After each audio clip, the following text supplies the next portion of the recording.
اپنی بات کی ابتدا میں حضرت علامہ کے یہ اشعار آپ کو یاد کرائے تھے کہ پھر مار گئے روح و بدن پیش ہے دل کو، تہذیب نے پھر اپنے درندوں کو ابھارا، اللہ کو پا مردیے مومن پہ بھروسہ،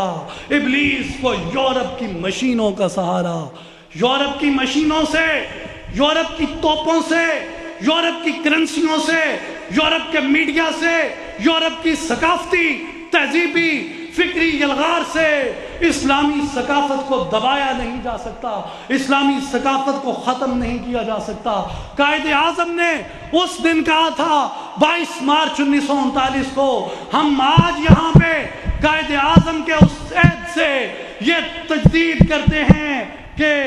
they will never succeed in destroying our souls، وہ ہماری روحوں کو تباہ کرنے میں کبھی کامیاب نہیں ہو سکیں گے، and they will never be able to destroy that culture which we have inherited, the Islamic culture، اور وہ ہماری اس اسلامی ثقافت کو کبھی تباہ نہیں کر سکیں گے، وہ کبھی اسے ڈسٹرائے نہیں کر سکیں گے، وہ کبھی پاکستان کے نام سے، اس کے مقدس نام سے، وہ کبھی بھی